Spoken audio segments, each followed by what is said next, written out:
I'm Helge Dascher, And I'm Robin Lang. and you're listening to the True North Country Comics podcast.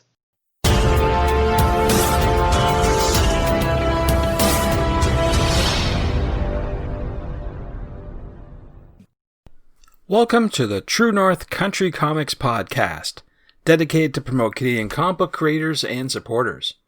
It's October 20th, 2020. I'm John Swinimer. If you have a comment, criticism, or question, you can contact me at john@truenorthcountrycomics.com.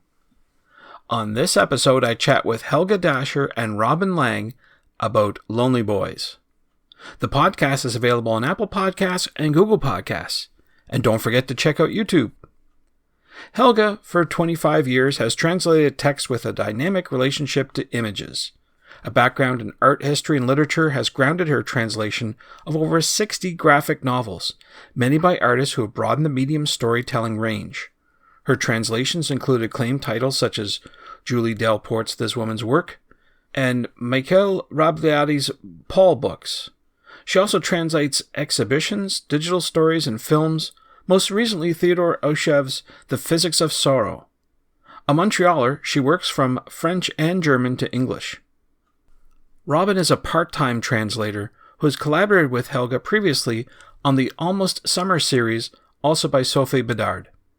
So, without further ado, here's my chat with Helge Dascher and Robin Lang about Lonely Boys. So, Helge Dascher and Robin Lang, thank you very much for taking time to chat with me. Thank you for having Happy us. to be here. Appreciate your time. What I normally do to start off the interview is ask creators about their first comic book. So I'm wondering, what was your first comic book that you read? And I'll start with you, Helge, first. I grew up in a German immigrant family. There was a real prejudice against comics among Germans in general, as I've discovered, and certainly in our household. And so the comics that came into my hands first were Tintin and Asterix. And Tintin was definitely, where it all started for me with Red Raccoon's Treasure and the Black Island and the Moon books. I spent a fair amount of time in the library when I was little in the comic book aisle, and I think probably Lucky Luke, which is Lucky Luke, but that I never thought of in that way. I read them in French when I was little, and probably Lucky Luke was one of the first ones that I would read a lot of. Very good. No, both good starts, that's for sure. So we're here talking today about Lonely Boys by Sophie Bedard, and you worked as translators on that book. And I'm wondering, first of all, how would you summarize that book for others? And I know if either Helge or Robin, you want to describe it. Robin, how about I take a first stab and you fill in? Sounds good. Lonely Boys is the story of three roommates, one of whom has just come back after a year of having gone AWOL with the apartment's collective piggy bank, and who is kind of now trying to redeem herself with her friends. And it's the story of being 20-something, trying to figure things out, not having all the answers, making mistakes. Robin, what would you add? It follows their kind of fumbly footsteps as they're trying to find their footing as adults in the world with relationships and interactions, whether it's at work or in personal, intimate relationships as well. Kind of navigating all of that. Oh, it's very interesting. And that leads me to my next question about the role of the translator. As I said before our conversation, I've never interviewed a translator before. So can you describe to me, maybe perhaps using Lonely Boys as an example, how a translator goes about doing their job? It could be from German to English or French to English. How do you go about that process? So we're talking here about translating comics, and there's something specific to comics translation, which is that you're always working with a constraint of the space that the word balloon provides you with. And you want to be not exceeding that word balloon, and you also want to fill it because the words on the page are one of the visual elements on the page.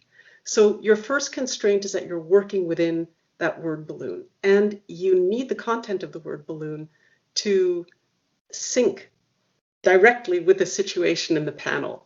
So you can't have your effect happening elsewhere. If there's a joke happening, it has to happen there. Or if there's a dramatic moment, the language has to rise to the occasion right there.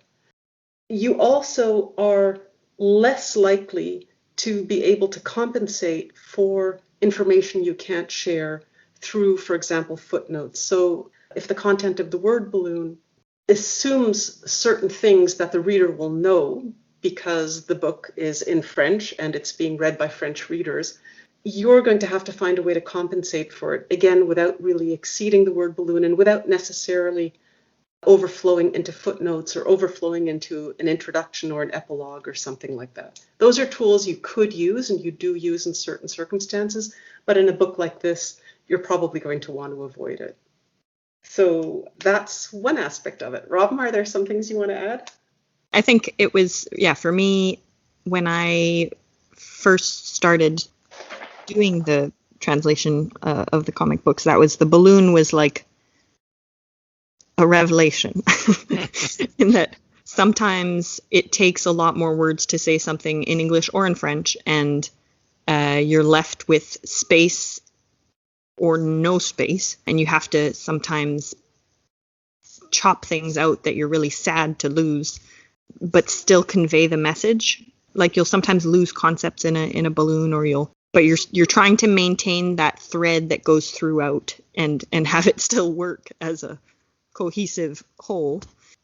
Sometimes the words you use don't look right with the image because the sound of the expression or the shape of the mouth of the character is a sound that doesn't even appear in the bubble you've written, and you have to modify your text somewhat so that it actually feels right. Otherwise it kind of has that feeling of like an overdubbed movie that's just off kilter somehow.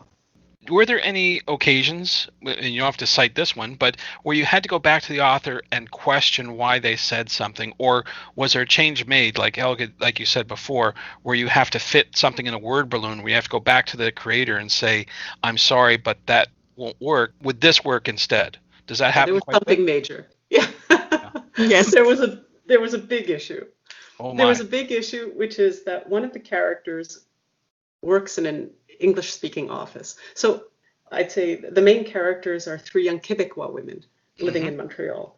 And they speak French, of course, in the book, in the original version. And one of the characters who works in a kind of English startup speaks English at work, and at home, she switches into English once in a while. And it gets under the skin of the other characters. So we had instances in which there are entire scenes where she's in her office and she's dealing with her English boss and her English office mate. And then there are scenes at home in the apartment where she is speaking with her roommates and she is annoying them through her use of English.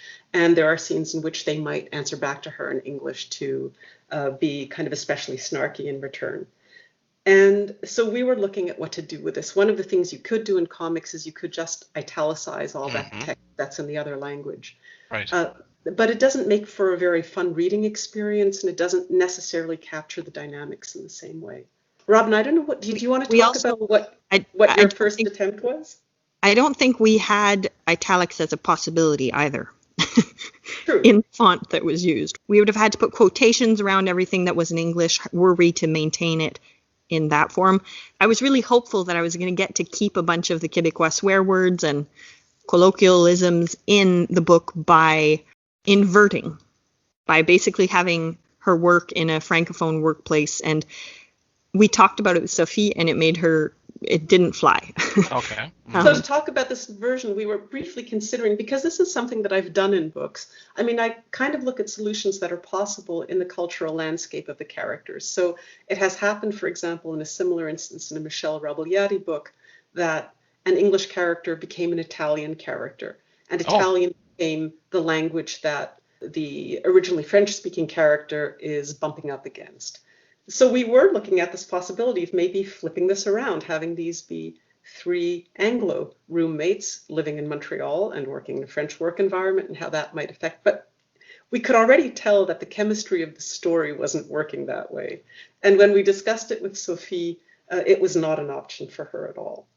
So that left us with whole scenes and exchanges that we were somehow going to have to adapt to a new situation to be able to capture the dynamics. And the solution came out of our discussion with Sophie. She told us that she'd been thinking about this herself, and she was trying to get at what it was that was at the core of Jen, that's the character, Jen's character, that was so annoying, and it was her preachiness. And after our conversation with Sophie, Robin and I ran with that idea. We ran with the idea that Jen is preachy, and what might we be able to introduce into the story that would give a source for that preachiness that originates in her workplace in the same way that it does in French. And so what we did is we made her into someone who works for a kind of annoying tech startup that supplies the organic food industry or the local food industry. And so there's the kind of preachiness around local food, and we kind of blended that in. She's not preachy about local food throughout the book so much, but for the particular scene that had that in the French version has that is sort of the core of the starting point for us when we see that friction in the French version about the language. We gave her the kind of local, fresh, organic food preachy vibe. In the French version, there's a scene where Ella will confront Jen about her use of English. And so that was a space where we were really going to need to deal with a substitute in some way. And so instead of challenging Jen about her use of English, we have her challenge Jen about her preachiness. And we have Jen tie it back to her workplace. And in the workplace, we blend in this notion that this is a kind of like a local food logistics startup. It doesn't become a big part of the storyline, but we did in fact have to kind of change the backstory of the characters in order to be somehow able to deal with these panels and scenes. Wow, that sounds like a big challenge, but it also sounds like an opportunity where you can actually change the story slightly that improves the direct translation. So it sounds like translators in general have a great power when it comes to doing that sort of thing.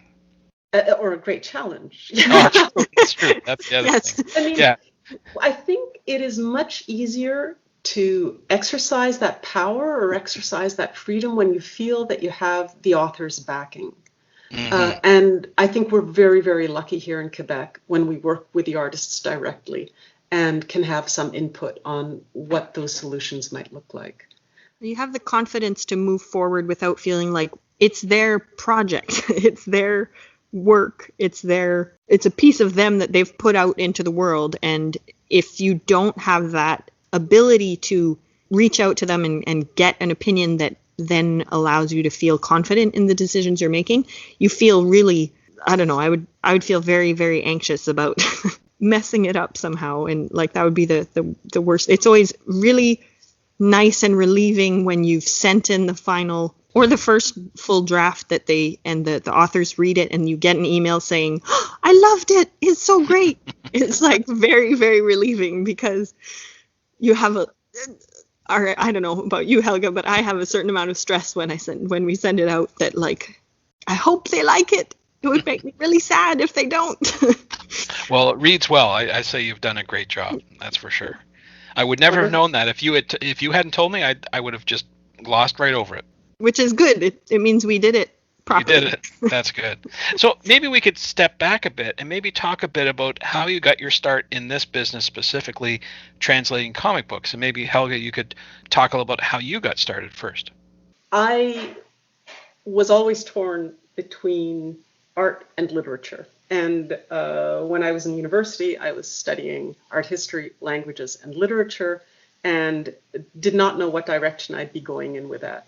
And when I look back, paper after paper that I produced was about cultural artifacts in which text and image were combined. Comics translation kind of came to me. And actually, I'm just remembering this, Robin, it was mediated by Robin's father. So comics translation kind of found me. I had been doing translation. I had studied languages, literature, and art history.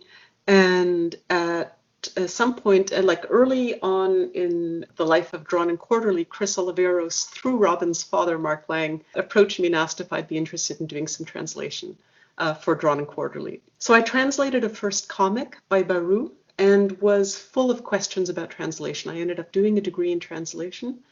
And working as a commercial translator, but continuing to work for Drawn and Quarterly and kind of learning the job of translating comics as I was doing it. It's 25 years on now, and I've translated some, 60 or 70 comics for various publishers. And I also translate animation sometimes. Robin is a family friend. She is the daughter of good friends of mine, and we raised our kids together. And I was asked one day to translate an animation short by Zian. And it was about a toddler. And I just felt that I did not have that language in me. But Robin works with children or worked with children. Mm-hmm. And I asked Robin and her mother if they wanted to work with me on the translation of this short. And I just noticed what an amazing ear for language Robin had. And when Luc at Pow Pow came to me and asked me to translate, I think it was the Almost Summer books, right, Robin? Yeah, you had started on the first draft of the first Almost Summer. Right. And you gave me a call and said, I just feel like this voice would... Like this book would benefit from your ear, I think. Yeah. And so Robin weighed in on that first draft and became a collaborator on it. And then we went on and in various configurations translated the Almost Summer series together. Wow. So Robin, you were dragged into this. I was. Wow. But you like doing it, though. So. Good. I would hope so. Yes. That's for sure. So it's a very unique position, especially in this business, to do the translation. Because as I said before, I've never interviewed someone who does it. But I guess seeing as how there's a lot of great work coming out of Quebec, it's great to share that with others, for sure. I've worked in collaborative situations quite often now. And one of the reasons that I have looked for collaborators is simply that, like, over the years, I've worked on so many books and there are so many voices that you kind of incarnate in these books. And I just knew that there were voices that other people might possess more strongly than I do. And there was one moment when I was working with Kim Thompson on some books for Fantagraphics. And Kim, who translated from, I think, most European languages and translated most of the books at Fantagraphics, told me that he sometimes felt like a journeyman actor who only had about a palette of 5 or 6 characters that he could do, and how liberating it was to work with other people. And that's how I've felt too. It's been a real gift to be able to involve other people in these translations. And Robin in particular brings such an extraordinary kind of sense of timing and a really vivid appreciation of the artwork and of the expressiveness of the characters. We have a tendency to do our meetings over Skype, especially now. And there's a lot of moments where we will sit there reading a bubble over and over again and imitating the gestures that the characters are making and trying to see what feels right, like what feels like it's something they would actually say. And it makes for some very humorous moments, and it makes you happy that you're not sitting there alone in a room without someone to bounce these things off of. You feel like slightly less of a lunatic. But that's very insightful. That's interesting. Would not have guessed that. There you go.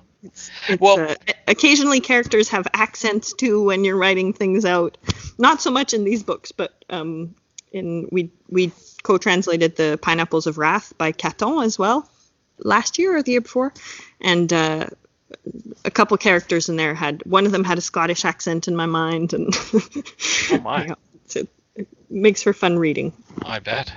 So I'm wondering if you have any advice for newcomers who want to get started in the business of translating comic books. I think there's one thing that's very, very important, which is that when you're translating comics, you kind of need to think differently about where the unit of meaning lies. I think as translators or as novice translators, you might become fixated on the word or the sentence as the unit of meaning. But what really happens in comics is that the word balloon itself is the storytelling moment, and whatever goes into it has to move the story along. And you might find that the best solution for the content in that word balloon is something that might be very far from what the original content is. So I guess my advice to people starting out in comics translation would be to think flexibly about what it is that the text they're translating is doing in a given place. Well, that leads me to my next question of what's next for you. We talked about Lonely Boys. Is there anything else on the horizon that you can talk about that will see the light of day shortly? I can speak for Sophie. Sophie Bédard is working on a young adult graphic novel about friendship and grief. It's still in its early stages, and she can't say more about it, but that's what's coming from her.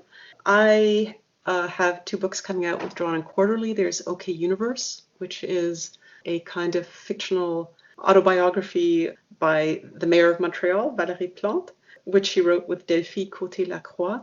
And it's a story about the road to involvement in municipal politics, and it is especially about what it means for women to get involved in politics. Coming out soon, too, is Paul at Home by Michel Raboyati, in which Michel revisits that Paul character that he has worked on throughout his life. And it's a very beautiful, melancholy, profound book about this Paul character now in his mid-50s and aching after a divorce and coming to terms with where he is in his life.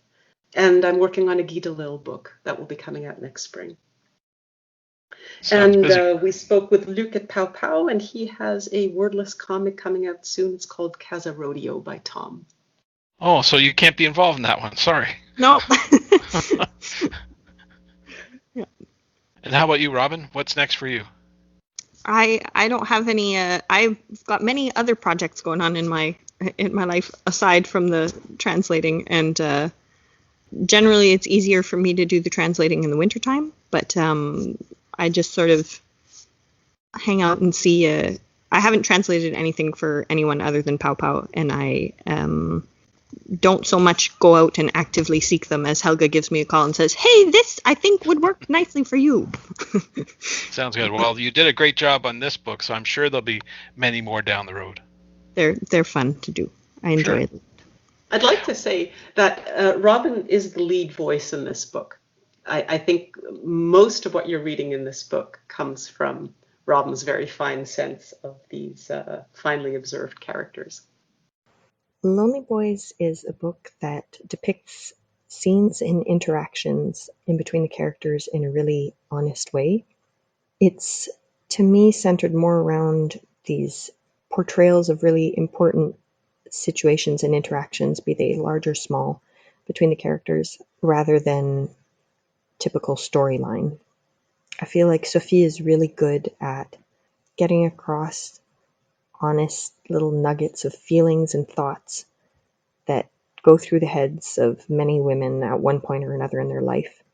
And she, through her illustration and her choice of words and thoughts behind those words, puts her finger right on those feelings.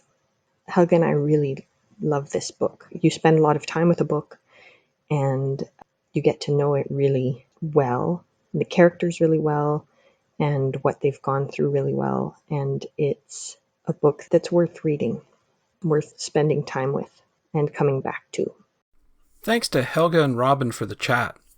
You can discover more about Sophie Bédard on Instagram at instagram.com/tchouff. You can discover more about Robin Lang on Instagram at instagram.com/wildthingfermflorel. That's FERMEFLORALE. And you can discover more about Pow Pow Press on Twitter at Pow Pow Press and online at powpowpress.com. And thanks to you for listening to the True North Country Comics podcast. If you haven't done so already, please subscribe to and like this podcast on Apple Podcasts. And please leave a good rating. Also check out the TrueNorthCountryComics.com website and follow along on Twitter at True North Comics. True North Country Comics is now on YouTube, so please like and subscribe to the video channel. And please send your feedback to John at TrueNorthCountryComics.com. Thanks again for listening and come back soon for another episode. Bye for now. True North Country Comics Podcast is copyright True North Country Comics, copyright 2020.